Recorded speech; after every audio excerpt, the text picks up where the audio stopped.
Another loan request from the president to the Senate was made yesterday. As in, is it just made or that approval was also made? Well, Tinubu's external borrowing plan of over $21 billion for 2025-26 fiscal cycle, paving the way for the full implementation of the 2025 Appropriation Act. The comprehensive borrowing package includes $21.19 billion direct foreign loan, £4 billion, 15 billion yen, $65 million grant, domestic borrowing through government bonds totaling approximately 757 billion naira. Billions, billions, and billions of dollars every other day. But when you look around you, do you see infrastructure worth this said amount? Let me sound like Senator Victor Ume because I'm from the southeast. And in 2021, I remember when the late former president Muhammadu Buhari, his former minister as well, talking about Rotimi Amechi, went borrowing for revitalization of the rail tracks in Nigeria. The southeast was practically left out. The senators' Southeast Caucus had to stand up on the floor of the Senate to demand that the Southeast be included. Monies were being borrowed. Southeast will participate in paying back the loan. But for some strange reasons, the whole Southeast was left out. Eventually, after the cry, they started rehabilitating what the colonial masters did when other parts of the countries were getting the standard gauge rail. Well, finally, President Tinubu has deemed it fit to walk on the rail line linking Port Harcourt through Aba, Enugu, Makodi, all the way to Meduguri. So for that aspect, yeah, just like Senator Victor Ume, I support this. But let's take a look at the other borrowing plans. It's quite unfortunate and that we have a Senate that cannot object to anything the executive throws at it. It appears the Senate under Godswill Akpabio is an extension of the executive. Whatever the president wants, he pushes that thing to them. And be rest assured that the president will get a green light. That is exactly what we have seen. Most times when you hold this view, the senators should be quick to tell you, do you want us to start fighting the executive? No, you do not have to fight the executive for you to hold your ground, for you to say, Mr. President, since you assumed office, you met our loan at social amount, and within 2 years you have taken it up to this amount. That is not what we have seen. Just so you know, as at April this year, Nigeria's debt under President Bola Tinubu soared to, that's increased to 56.6 trillion naira.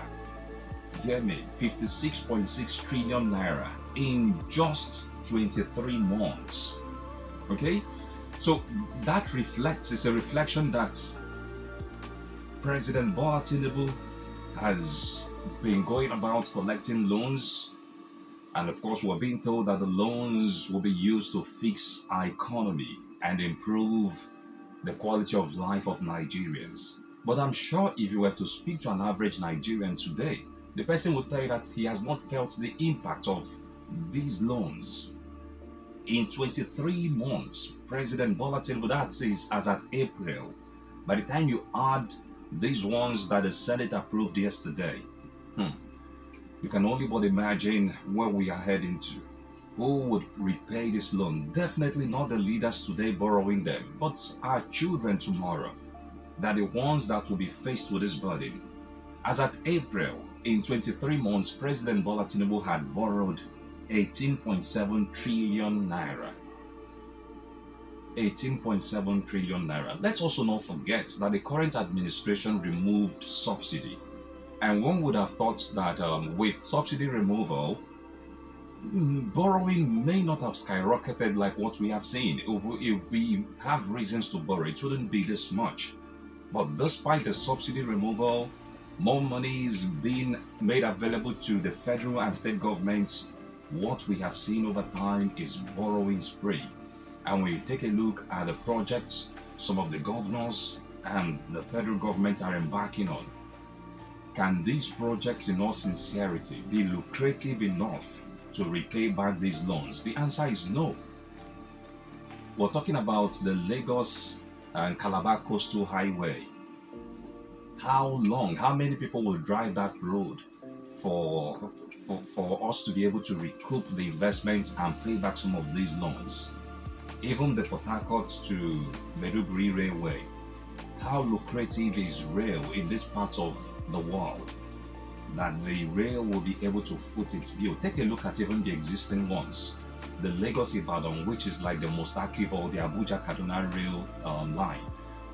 How much are they making to be able to pay back these billions and billions of dollars we're hearing every day? And another thing is instructive, and the current administration is borrowing $3 billion for the Port Harcourt Maiduguri rail line.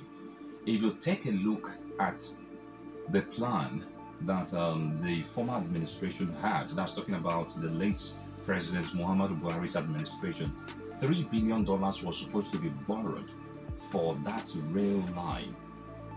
That's a few years ago in 2021.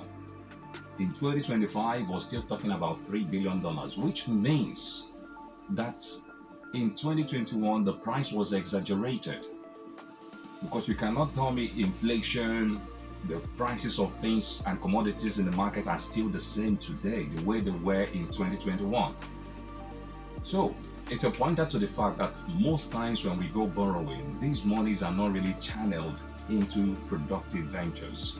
People see this as an opportunity for them to make their own money and enrich themselves and their cronies. That's exactly what we have seen. Ben has highlighted the issue about the amount of borrowing that has been done under this government. That's one part. Part B is the way the National Assembly just approves budgets without thorough scrutiny. As it is now, some of us do not know the details. When I mean details, not just a subheading to say, oh, it's for capital, it's for infrastructure. What is infrastructure? Can we put a name and to the figure?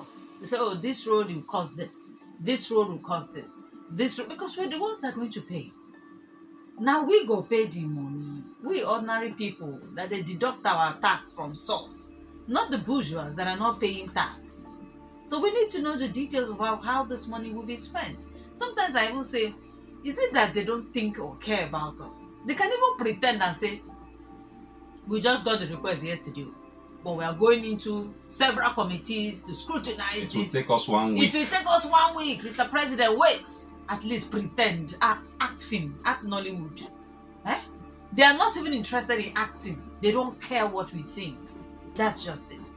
Akpabio just wants to continue to be in the good books. That's why even when he got involved in the Natasha saga, it looked as if the whole federal government and presidency fell before him. Because he's doing their bidding 110%. This is not nice. I miss those days of Saraki, when we have one or two drama here and there. Healthy drama between the executive and the legislature. Not this rubber stamp that we see every day. It's so sad.